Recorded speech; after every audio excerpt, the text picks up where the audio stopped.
Thank you for joining us again today as we continue our conversation with Josh Boyd on the role of music in liturgy and on our Aeolian Skinner organ in particular. Josh Boyd, as you know, is our organist and choir master here at St. Luke's, and we're going to continue this conversation today. But before we do, let's bow our heads together and pray. There's a prayer in our prayer books, specifically for church musicians and artists. The Lord be with you. O God, whom saints and angels delight to worship in heaven, be ever present with your servants who seek through art and music to perfect the praises offered by your people on earth, and grant to them even now glimpses of your beauty, and make them worthy at length to behold it unveiled evermore, through Jesus Christ our Lord. Amen. So Josh, can we start with a very basic question? What is the reason that we have music in the liturgy at all? Obviously, we can have church services that don't have music. So help me understand how it enhances or how it plays an important role in worship. Sure. So basically, when you have the structure of the liturgy outlined in the Book of Common Prayer, we have this beautiful service that has been meticulously planned and thought through, from the structure of it to the words and the artistry in the collects and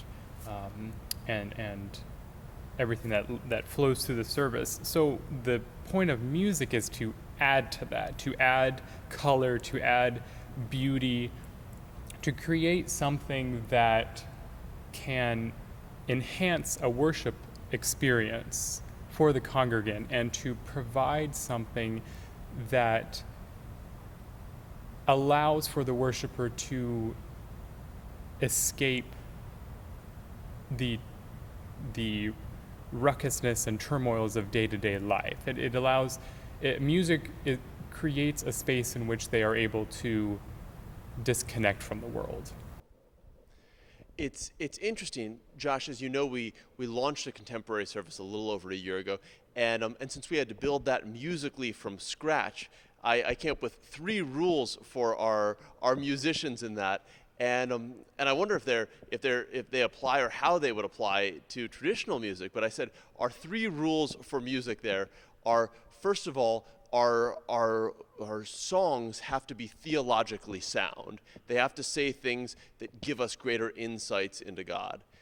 Second of all, I said that the music we sing in that service, the musicians have to believe it, because it comes across as if someone's singing something they don't believe, you can tell it. So people truly believing what they're singing is important. And third of all, I talked about we kind of made a rule that all music we were going to use in that service had to advance the liturgical purposes of what was going on.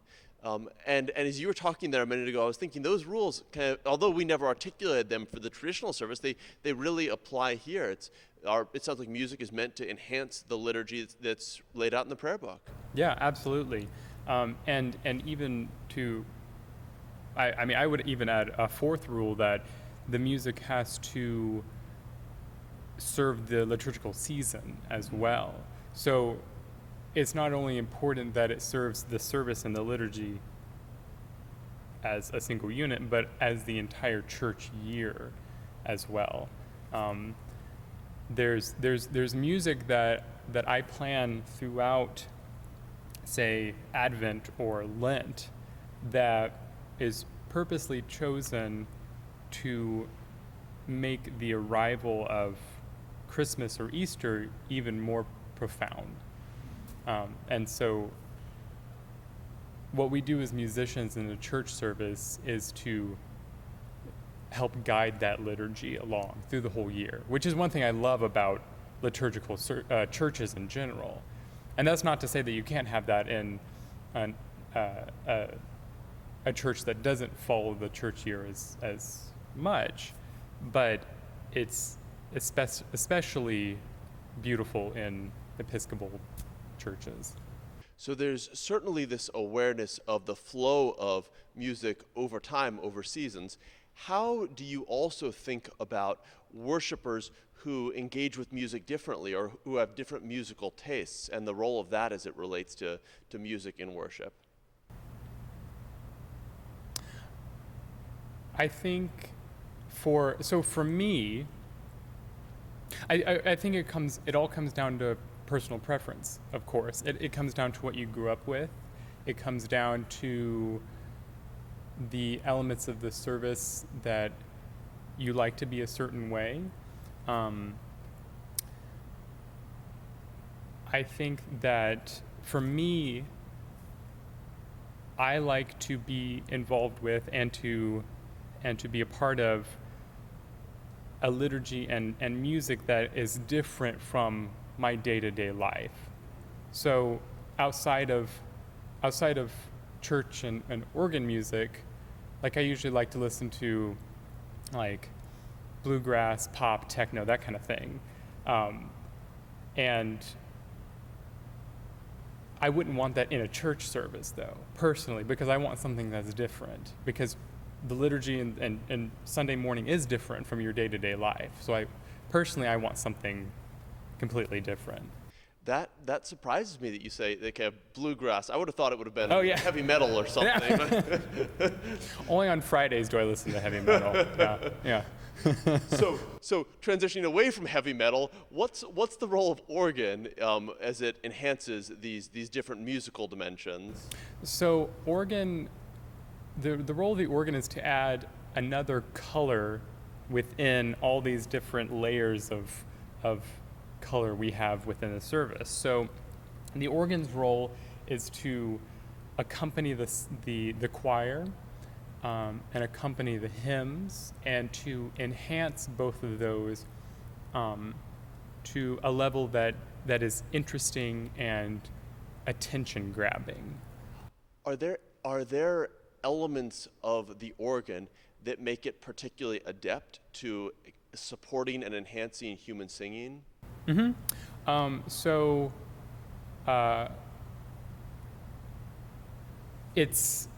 as we spoke in the other video, it's a wind instrument, so it uses air just like the human voice does. You have usually a human playing it, someone that understands the breathing that needs to happen within the hymn, where a congregation would need to breathe. Someone that is following the text, coloring the text with different sounds. The organ has that ability to create these ways of enhancing the text, which is what I think is one of my favorite parts of psalm playing and hymn playing, is taking the text and coloring it, which we'll get more into detail in a little bit. What's the role of the organ as it relates to transitions or moments of change or movement in the liturgy? So there are different places in the service in which there is music added to almost as punctuation on what just happened. You might refer to it as walking music, but I feel like walking music kind of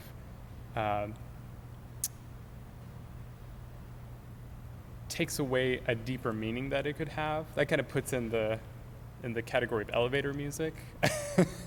This is so. For example, the transition from the anthem, the choir anthem, to the doxology, depending on the anthem, the transition will be different. So if it's an anthem of early music that is a cappella by the choir, my transition will have elements of the piece that we just sang that then build up to the introduction of the doxology. It's all about creating this smoothness, this connection between the text, or within two elements of the service, instead of going from anthem and then straight into the doxology, which almost gives you whiplash. So I've noticed that obviously doxology, pretty consistent, stable point in the service, but the anthem changes weekly. So are you thinking through how you, because you'll musically kind of create a path and a flow from one to the other. Do you plan that out in advance? Do you write that in advance? I do plan it out. When I first started doing these different transitions and learning how to play a very smooth service, I used to write them out. Now I'm getting pretty good at remembering what I do, so I'm not writing them out as much, but I do plan every element of the service. There's nothing within a service that is completely improvised and off the cuff. Are there elements that are more improvised or somewhat improvised in the moment? Sometimes, if there are elements that are a little that change timing-wise within a service, so say the length of communion, say the communion hymn and anthem may not be long enough, so I'll improvise on the organ without having planned that out, and usually bring in elements of the hymn or the anthem that we just did. That's interesting. Yeah. So always, when you're listening in a service, see if you can catch something that you've heard before. It's not all just random notes that are playing. A lot of it is planned out. I mean, even sometimes I've, seen an opera the night before, or heard something on the radio. Oh, that's a neat little melody, and I'll just mix that in with it. So there's elements from everywhere. I was talking to an organist when I was in divinity school, and he made the comment that he was improvising at one point in a church service, and he started to realize that he was playing something he knew, and he eventually realized it was the musical theme to a video game, but he hadn't quite realized what he was doing until he was in the midst of it. Yeah. Have you ever had that moment where you're playing something and it's familiar, but you don't exactly know where you recognize it from? Because you obviously are exposed to a range of music and a lot of music. Yeah. Sometimes elements from, if I had gone to the symphony the night before or something like that, elements those pieces will slip in. There are some very devious stories I hear ever so often of organists sneaking in melodies like I know of one organist who was very abruptly fired from one church, but he had one more service to play, and so at the end, for the postlude, he improvised on "Nobody Knows the Troubles I've Seen." So just little devious things in there. So I promise I won't do that though. So you've talked about how music changes over the course of the year to be appropriate to different church seasons. Can you talk about how the role of the organist may change over the course of the year with different church seasons and different demands placed on you? Yeah, so as someone who plans out the music for the year, it's very important to keep in mind the changing seasons, of course, as you do when you plan your sermons and how you interact in a service. So for feast days, for example, or if say the bishop was here or something, someone on a high level like that was here for service, my hymn introductions will be more fanfare-like, more exciting, more energized, and like the transitions I have may be a little more festival-like, and then when we get into seasons like Lent or Advent, everything completely shifts because the mood of the liturgy is shift, the mood of the season has shift. So the organ probably won't be as loud, or I won't use certain sounds on the organ because they're not appropriate for the season. And then like during Holy Week for Maundy Thursday, Good Friday, the organ will either not play at all or maybe give the pitch to the choir, a very quiet thing. So then on Easter Day, wow, it's very exciting. One of the things that I notice that's liturgically complicated as a clergy person is, for example, during Holy Week, I'm trying to fully enter into Holy Week, and I'm also thinking ahead and planning ahead and working ahead towards Easter liturgy and the Easter season.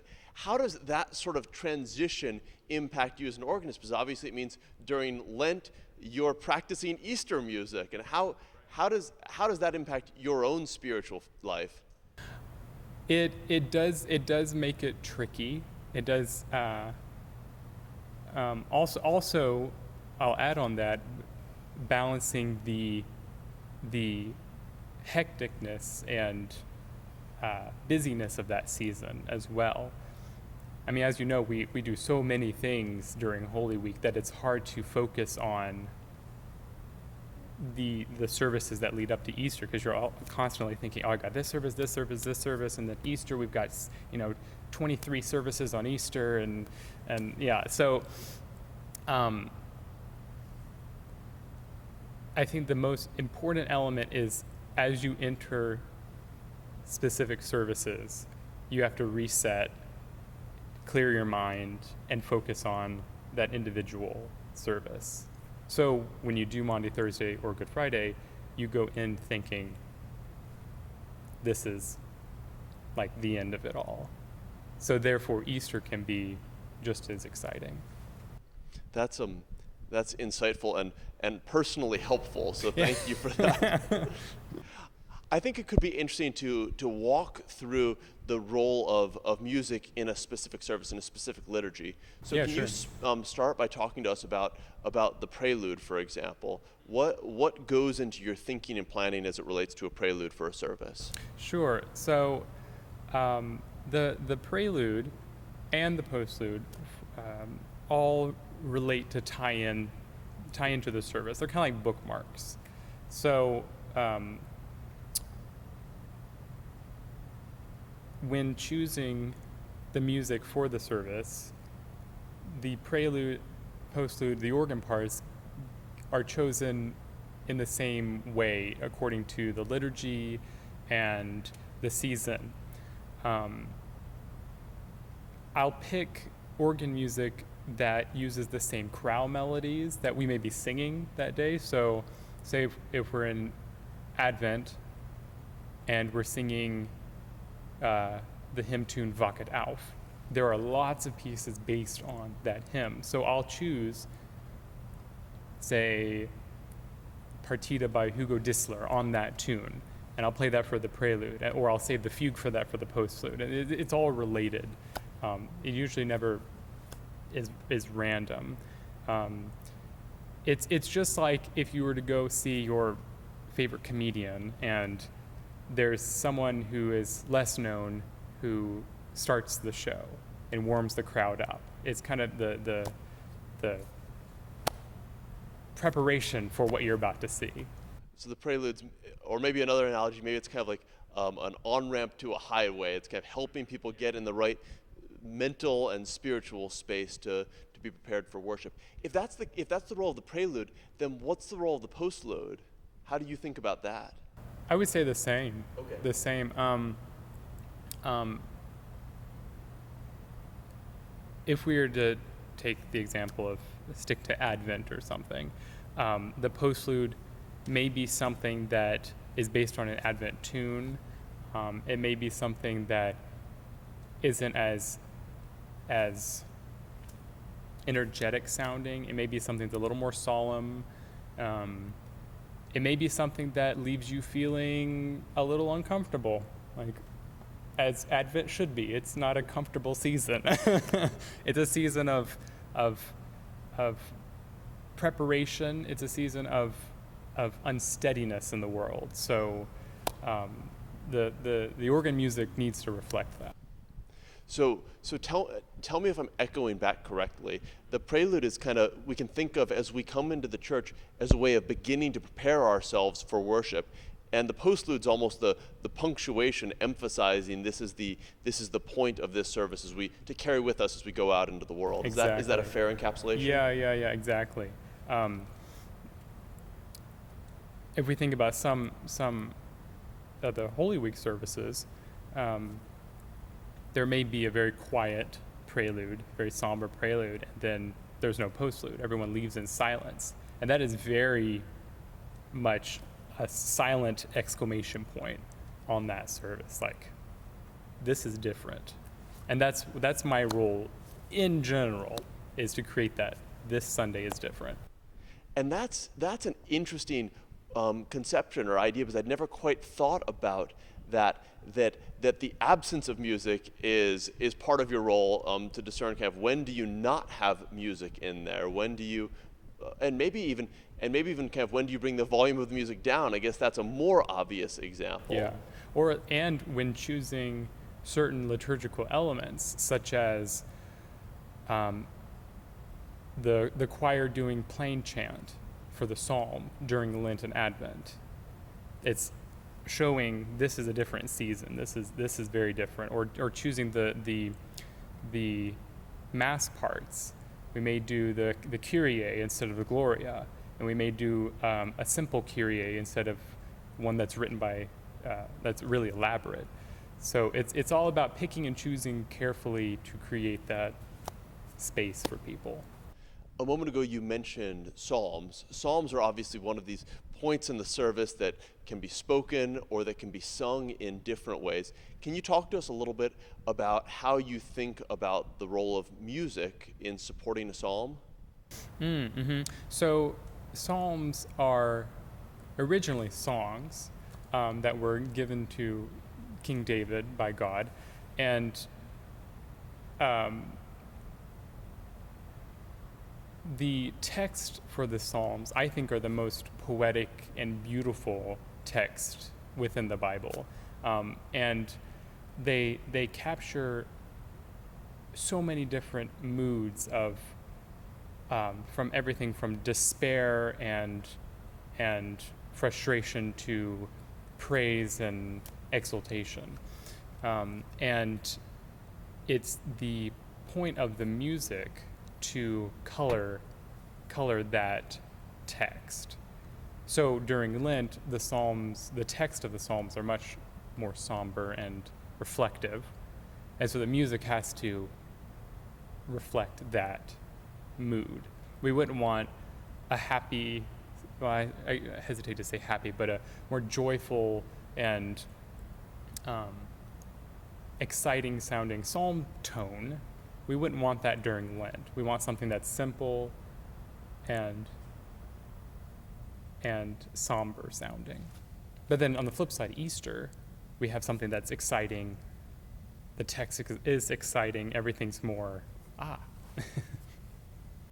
Do you, with the Psalms, are there different categories of ways that the Psalms can be sung? Obviously, there's Anglican chant. Can you speak a little bit to different musical colorings of the Psalms? Sure. So yes. So there's plain chant, which is just a single line that everyone sings in unison.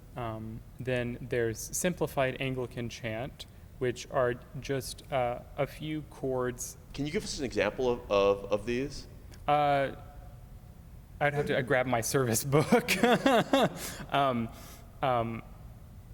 Basically, it's something that the congregation can sing along. The simplified Anglican chant is something simple that the congregation can chant the psalm with everyone. And then there's the Anglican chant, which is usually this music that is written by a composer. It's composed out, and the text is set into that tone, those psalm tones that are written out. So that music reflects the text and everything, and then my job is to color that text even more. So there are different, various levels of color in the Psalms, different ways to do them, which change throughout the season. So obviously the Psalms are one place where you're thinking very specifically about how music can enhance the biblical text or underscore the message of the biblical text. One of the other places is the gospel improvisation, where you'll improvise. It sounds like maybe plan out ahead a little bit, but have an improvised musical piece that underscores the text that we're hearing that morning. Yeah. Mm-hmm. If I read you a brief gospel passage, could you provide us an example of Sure. what would be an improvisation? Yeah, sure. I think one of the more dramatic texts in Mark's gospel comes from the 4th chapter, where we read, "Leaving the crowds behind them, the disciples went along in a boat. There were also others in the boat with Jesus. A furious squall came up, and the waves broke over the boat so that it was nearly swamped. Jesus was in the stern, sleeping on a cushion. The disciples woke him and said, 'Teacher, don't you care if we drown?' Jesus got up, rebuked the wind, and said to the waves, 'Quiet, be still.' Then the wind died down, and it was completely calm." Yeah, so I might, that is a very exciting, the gospel, and I do have to say organists love it when that one pops up. But yeah, I might do something, let's see, probably something like this.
Something like that, maybe. It might have been a bit long. That would have been a long procession of the gospel, but One of the things that's interesting for me sitting up here in the choir loft, which I don't generally do in the midst of worship, is there were moments in that improvisation when the choir loft shakes a little bit, Oh, yeah. especially where it's sticking out here over the congregation, which is maybe a good lesson to Episcopalians. Don't sit in the back pew. right, yeah, yeah.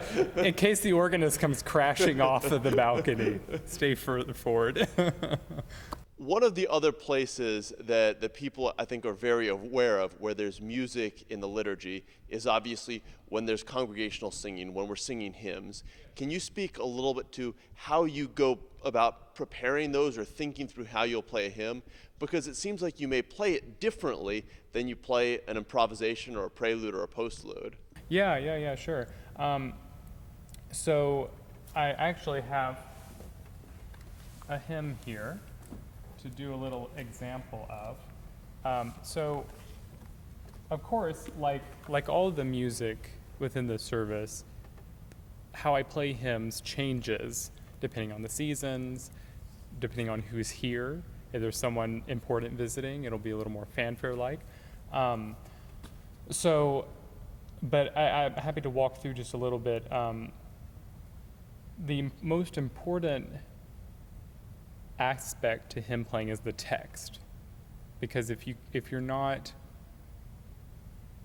always aware of the text, the hymn playing can suffer, because you need to be able to breathe where the congregation needs to breathe, that the speed of the hymn has to reflect the text. If it's too fast, they can't sing the text fast enough, and then people stop singing. I mean, basically, everything an organist should do is not to discourage singing. So if I just play a hymn straight through and don't think about the text, no one's able to sing to it because no one's able to breathe, which is very easy because the organ doesn't need to breathe. It has a constant flow of air. But the hymn that I chose is Crown Him with Many Crowns, which everyone knows quite well. This is something that would be sung on Christ the King Sunday. So since that is a pretty important feast day, it would be a little more of I would do a little more with the hymn to make it important for that day. So everyone knows the basic hymn, yeah? So.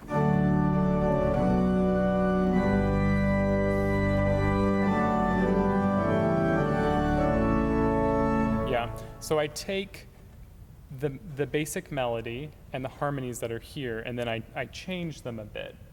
So if I can change the harmonies, such as doing this, then I can do like, instead of, I do.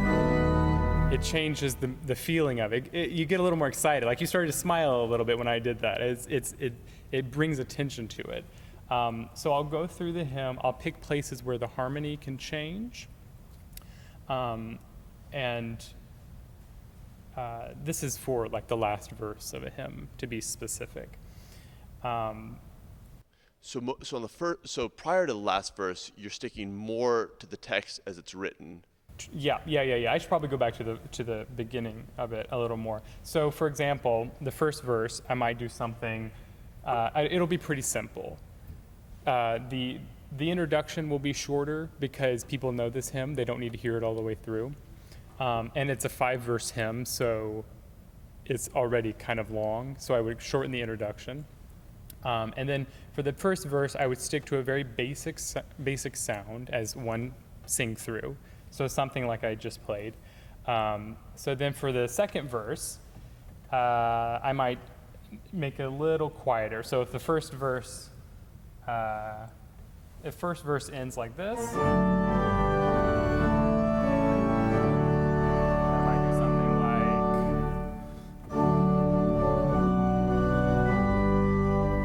change the sound there just a little bit. And is the thinking that the first time through you want people to really be able to hear the notes and kind of learn what to follow, and the second time there's a little more trust that the congregation has some memory of this, so it doesn't need as much guidance? Mm-hmm. Yeah, exactly.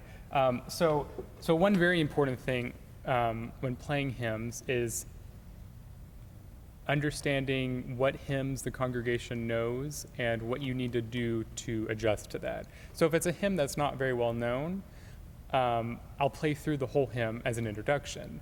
That's not meant to be time for you to stand up, put your keys down, find your hymnal,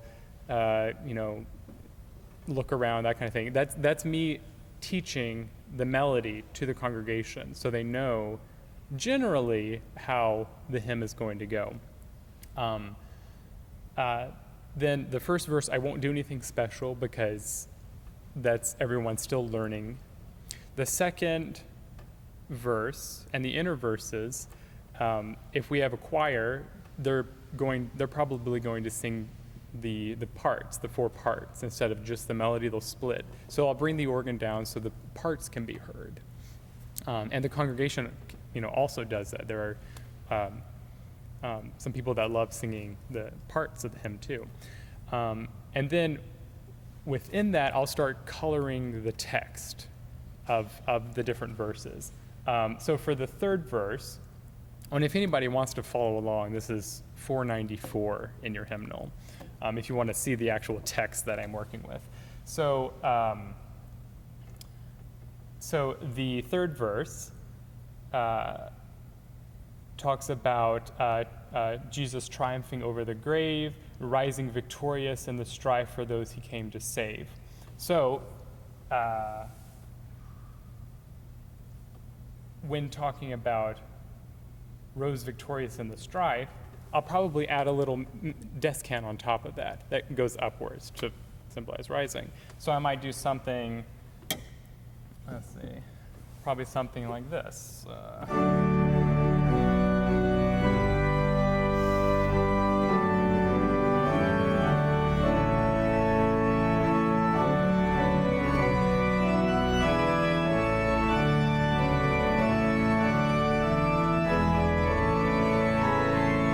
Something like that to color the rising part of it, which doesn't get in the way of the singing. You're still able to sing the melody. I didn't change the harmonies, but it just adds a little like, oh, that's something that make the text more interesting. And then let's see, for the fourth verse, it talks about in the second half. Now lives in realms of light where saints and angels sing. So for there, I would change the sound of the organ. So if we had something like this, and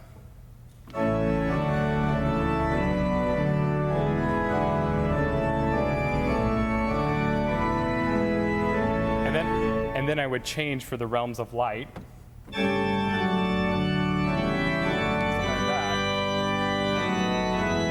Something brighter, higher pitched sounding, more light-like. And then for the final verse, depending, of course, on the season, I'll change the harmonies and add descants and do all these fun things. So if we have time, I'll play through it once and then play the new harmonized version to show what I would do to color the text, make it more exciting for people to sing along to.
I think that is a perfect note to end on.